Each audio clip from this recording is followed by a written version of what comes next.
tapi hanya satu angka median. Jadi karena median itu termasuk dalam nilai posisi juga, oleh karena itu kalau median ada dua rumus, bagaimana cara menghitung posisi dulu, baru kemudian bagaimana cara menentukan nilai mediannya.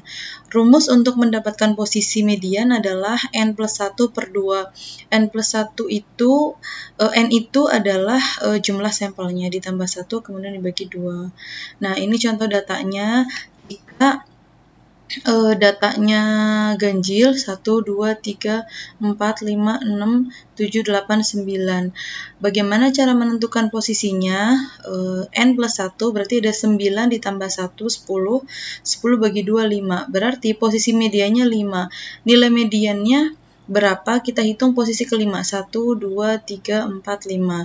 Nilai mediannya ada 6. Jadi jika kita menghitung median itu harus diurutkan dulu dari yang terkecil hingga yang terbesar. Bagaimana jika datanya genap?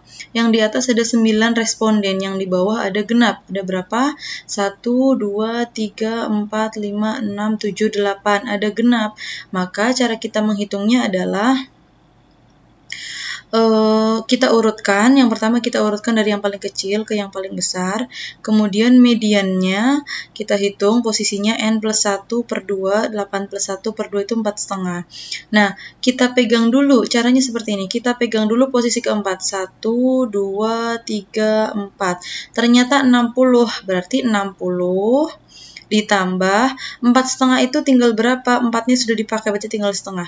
Setengah kali posisi kelima, 1, 2, 3, 4, 5. Posisi kelima dikurangi posisi keempat, berarti 75 dikurangi 60. Berarti nilainya adalah 60 ditambah 7,5 atau 67,5. Begitu. Jadi bisa juga teman-teman tinggal hitung 60 tambah 75 dibagi 2, namun saya anjurkan caranya seperti yang saya jelaskan supaya pada saat mengerjakan kuartil, desil, persentil, seperti ini juga. Jadi kita lebih enak cara mengerjakannya. Nah, next kita akan membahas tentang modus. Modus itu atau mod adalah skor yang mempunyai frekuensi terbanyak dalam sekumpulan distribusi nilai. Jadi di sini data yang paling banyak muncul itu disebut modus. Bisa juga tidak ada modus, atau modusnya hanya 1, atau modusnya 2 gitu. Jadi modus itu tidak perlu dihitung menggunakan rumus, tapi hanya dihitung mana yang paling banyak muncul. Nah, selanjutnya apa itu perbandingan min, modus, dan median? Kalau misalnya ini dia.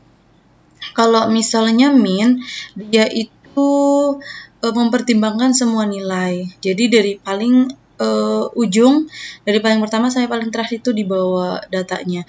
Tapi kekurangannya dia sensitif terhadap nilai ekstrim. Sedangkan kalau median itu tidak sensitif terhadap nilai ekstrim. Begitu kelebihan dan kekurangannya. Nah, sekarang kita lanjut ke ukuran posisi atau ukuran letak. Terdiri dari median itu membagi menjadi 2, kuartil membagi menjadi 4, desil membagi menjadi 10, kemudian persentil membagi menjadi 100. Nah, ini tadi median sudah kita bahas ya. Jadi kita lewatkan, kemudian ini kuartil. Kuartil itu membagi menjadi 4. Jadi kalau ada 100%, kalau dibagi menjadi 4 berarti 25, 25, 25, 25. Otomatis kuartil tidak ada kuartil 4. Terakhir adalah kuartil 3. Yang paling kecil adalah kuartil 1. Nah, ini rumusnya. Kalau kita lihat, di rumus median itu N plus 1 per 2. Dia karena median itu membagi menjadi 2. Sedangkan kalau kuartil itu per 4, karena kuartil membagi menjadi 4. Nah, yang membedakan lagi adalah saat K1 di sini 1, saat K2 di sini 2, saat K3 di sini 3. Jadi, kita tidak usah menghafalkan rumus, tinggal diingat kalau kuartil membagi 4, kalau kuartil 2 berarti di atasnya 2. Nah, misalnya kuartil 2, 2 N plus 1 per 4. Nah, itu adalah rumus posisinya dulu. Belum menemukan nilai kuartil yang sesungguhnya. Nah, ini misalnya ada data 1, 2, 3, 4, 5, 6, 7. Datanya ganjil. Jadi pertama kita urutkan dulu yang dari yang paling kecil sampai yang paling besar. Nah, kita masukkan kuartil 1, 7 plus 1 per 4, 8 per 4. hasilnya 2. Kita hitung posisi kedua adalah 30. Jadi ini posisinya, yang ini adalah nilainya. Begitupun kuartil 2. 7 tambah 1, 8. 8 kali 2, 16. 16 dibagi 4, 4. Maka nilai 4 itu adalah 40 dan seterusnya. Begitupun di kuartil 3. Nah, sekarang kita geser ke desil. Desil itu membagi data menjadi 10. Jadi kalau ada 100, ada 10, 10, 10, 10. Nah, D-nya itu paling tinggi adalah desil 9. Jadi tidak ada desil 10. Nah, rumusnya seperti tadi, pada saat menghitung median, bawahnya 2. Pada saat menghitung kuartil, bawahnya 4. Sekarang karena kita membagi menjadi 10, berarti bawahnya 10. Begitupun kita hitung D3, berarti di sini 3 N plus 1 per 10. Gitu. Jadi tidak usah menghafalkan rumus ya. Nah, kita lihat datanya. Misalnya data 1, 2, 3, 4, 5, 6, 7, 8, 9, 10, 11, 12, 13, 14. Ada 14 data di sini. Nah, kita tinggal masukkan posisi dulu. Ingat, jika nilai posisi atau nilai letak, kita hitung dulu posisi. 1, 14 plus 1 berarti 15 per 10 sama dengan 1,5.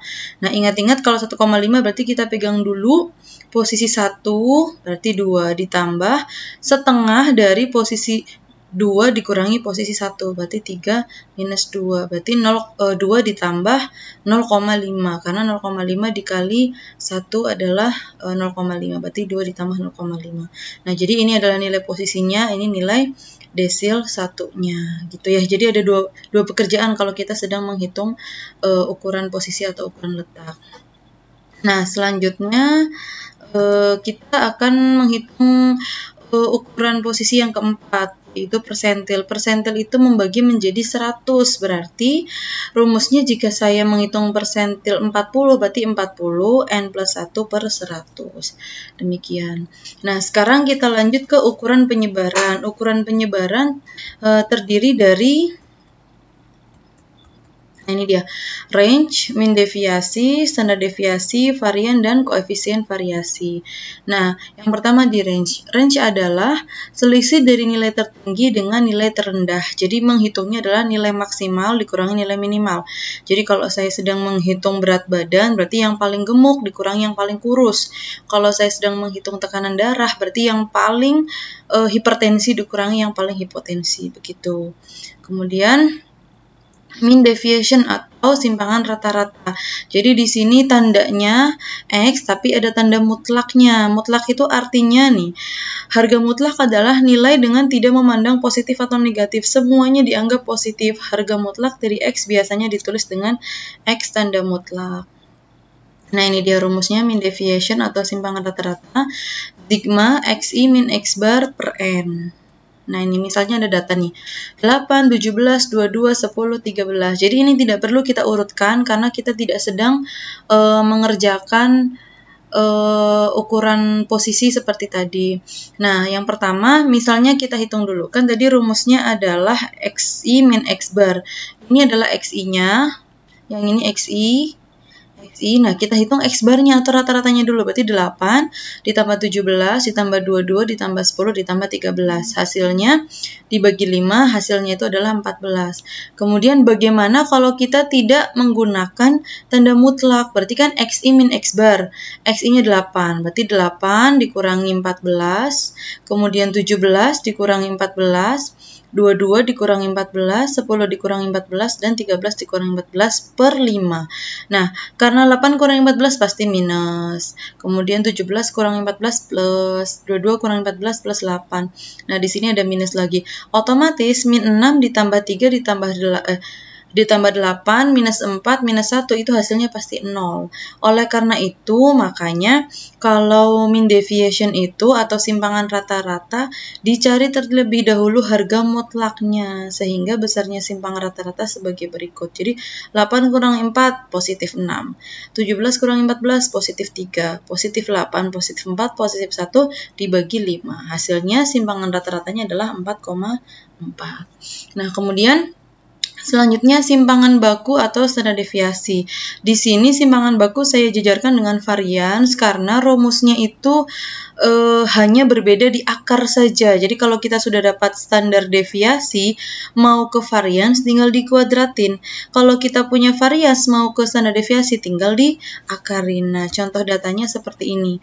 Misalnya ada data 70, 80, 60, 70, 50, 40, 40, 60. Tadi rumusnya adalah sigma xi min x bar kuadrat. Otomatis saya harus membuat x barnya dulu, kemudian di xi min x bar dulu, kemudian dikuadratin, kemudian dijumlahin. Nah, jadi di sini saya harus dapat x barnya dulu. Didapat dari mana? Dapat dari 70 tambah 80 tambah 60 dan seterusnya dibagi 8. Dapatlah 58,75. Setelah itu saya kurangi xi min x bar, berarti 70 dikurangi 58,75. Karena ini bukan tanda mutlak, tanda kurung, jadi di sini ada minus juga. Contohnya 40 dikurangi 58,75. Kemudian setelah itu saya kuadratkan karena rumus standar deviasi itu sigma xi min x bar kuadrat. Otomatis kalau dikuadratkan yang tadi negatif berubah menjadi positif. Nah, sigma xi min x bar berarti tinggal ditambahkan 126,6, 451,6, 1,6 dan seterusnya. Dapatlah 1487,5. Rumus standar deviasi itu akar sigma xi min x bar per n, berarti akar 1487,5 dibagi 8.